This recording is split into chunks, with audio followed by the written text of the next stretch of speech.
While everyone tries to decipher whether a certain purple dragon will be making his way to Switch, new Switch games are being announced as the minutes pass, and we have 8 of them for you today.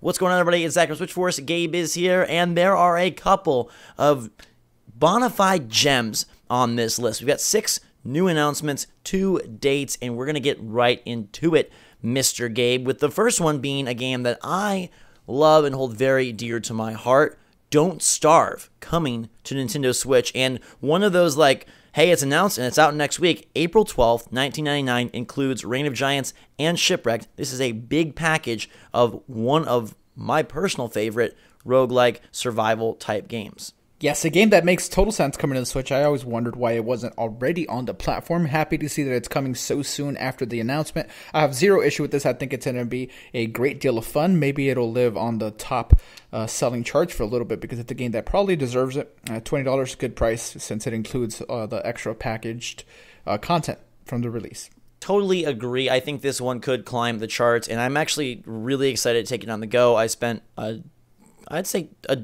solid dozen hours on this game when it initially launched. My younger brother was really into it. We would see how far we could survive and what new contraptions and just new things and concepts we would stumble upon. I have never played Reign of Giants or Shipwrecked, so I'm excited to see what kind of content those bring to the table and also bring to my car, my bathroom, my bed, and maybe even a little far off forest, because that's where I can take Don't Starve Nintendo Switch Edition.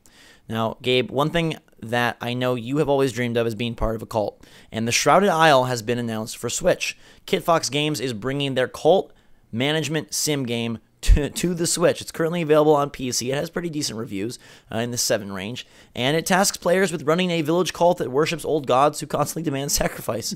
There's no concrete date given, but it is coming soon, which, take that for what you will. It's got a very original Game Boy greenish color scheme, and it reminds me a lot of Darkest Dungeon, albeit this one with a totally different, gameplay style and concept. Yeah, like my spirit animal creed, I've always wanted to both be in a cult and run a cult, and this is going to let me be in one of those. We're totally joking about the cult stuff, by the way. The game looks interesting. The color scheme, as you mentioned, is what stands out instantly. I might give this one a go. I wish we had pricing. I don't think we have that quite yet. It was just announced. But for the right price, I think this could be pretty fun. No, I definitely am interested in, as you mentioned, that art style. Pretty alluring. It's $9.99 on Steam, so hopefully something similar on the good old Switch-aroo. Now, Gabe, we've got a very, very cool game coming up next, and that is called Breakfast, which is a word I just like to say a lot. In fact, it's hashtag Breakfast. Breakfast Battle, if we want to get real specific. This is a game about breakfast exorcism, and you are using your breakfast items to bust waffles. It is a Brick Breaker style game that probably won't appeal to many people, but I just have to give them props for their concept. It looks just delicious. Yeah, the name of the game alone is worth mentioning. It's a funny word, like you said. So, releases on April 12th. There is up to 4-player multiplayer, solo mode, 2-player cooperative mode, and an all-original EDM soundtrack featuring songs like Waffle Love and Brunch My Body.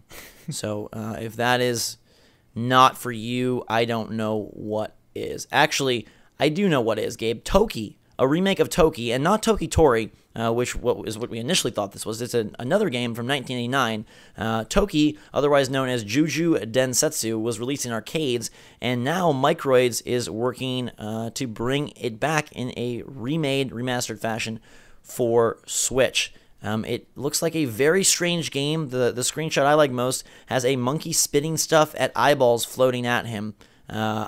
Man, it's pretty freaking intense.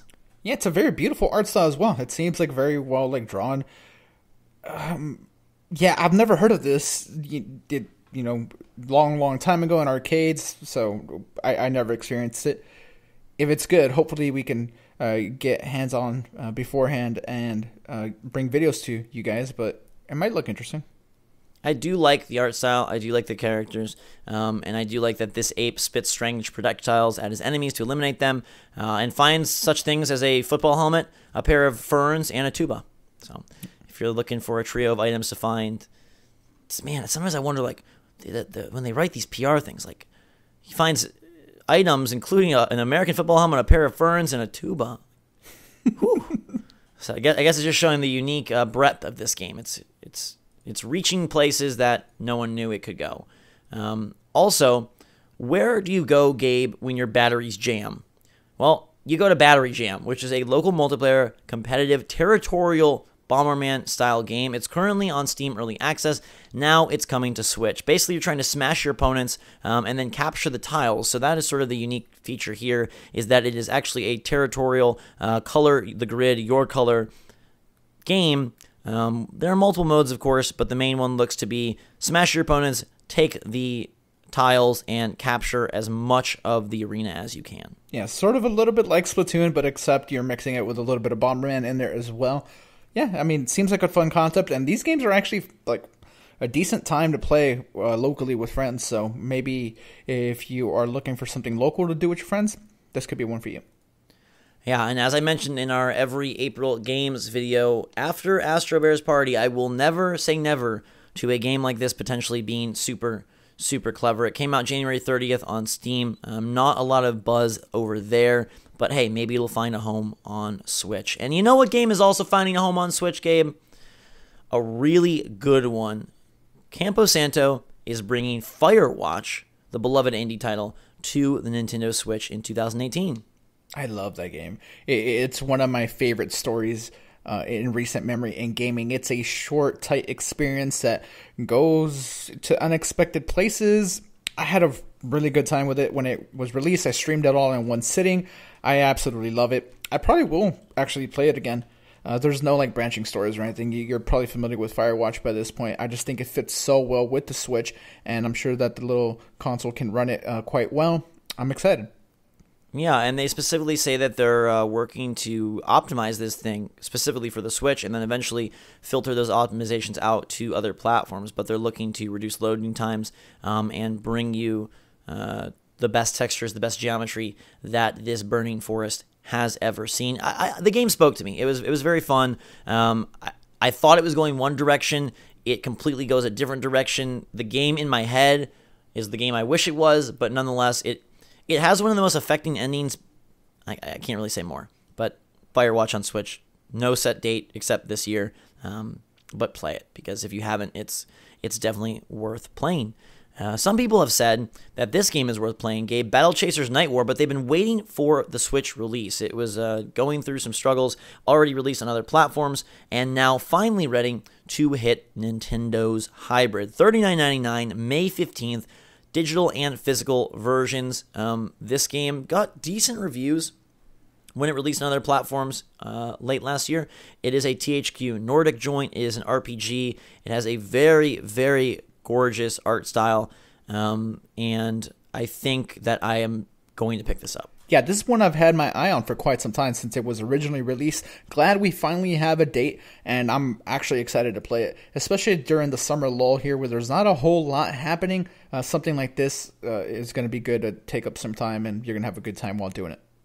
Yeah, it's got that Joe Mad art style, which is very awesome, and this is one of those games where I wanted to play it upon launch, thought the Switch version would come soon, waited and didn't play, still waited and didn't play, and now, hey, it basically feels like a brand new game to me. So even though it is a half a year late port, it still could feel new. One game that won't feel new, but I absolutely want to get in on because it's just so darn good, is the magical game called Chariot. And in fact, the one that we have here is Super Chariot, which is giving you the Royal Gadget Pack DLC, and it got a date. It's coming on May 10th to Nintendo Switch, and it is absolutely awesome. It is a fantastic cooperative adventure.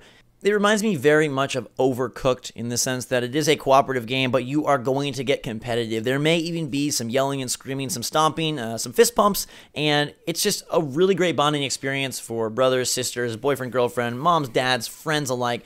It's super good. It initially debuted on Xbox. Now it's on PS4, PC, Wii U, but it's going to be great on Switch.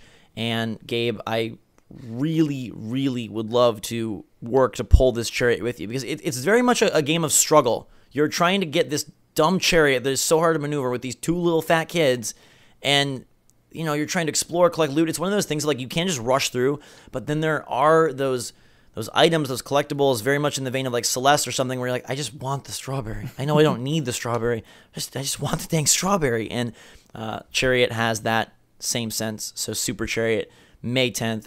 It's shaping up to be a nice summer of indies with things like Pixel Junk Monsters 2, Super Chariot, hopefully Firewatch eventually, Hollow Knight on the horizon. It's looking pretty darn good. Don't Starve, you got coming at you in less than a week now. So let us know in the comments down below which of these games you're most excited for, which ones you will be buying. I think for me, Gabe, it's all about Don't Starve and Super Chariot, and actually Battle Chasers as well. Yeah, I'm excited for the exact same ones that Zach mentioned. He picked the 4 that stand out the most. I am going to get my hands on all of those, and I can't wait to play them on the Switch, probably on the go. I want to play Firewatch in the woods. I want to play Don't Starve while I'm trying not to starve in the woods with you, Gabe. All right, let's do it. Let's go on a game becomes life, life becomes game adventure. We got to get crazier hair, though. If you look, I'm working on it. Wilson, his hair is very crazy, and ours is not as crazy as his. But I think this is a pretty crazy good list. Let us know how you feel about it in the comments down below. Thanks again for watching. Make sure to subscribe to stay up to date on all the latest and greatest from the Switch, and games like these will bring you new releases as they're announced. Until then, everybody, follow us on Twitter, join our Discord, links in the description. For myself and Gabe, we love you. Switch Force out.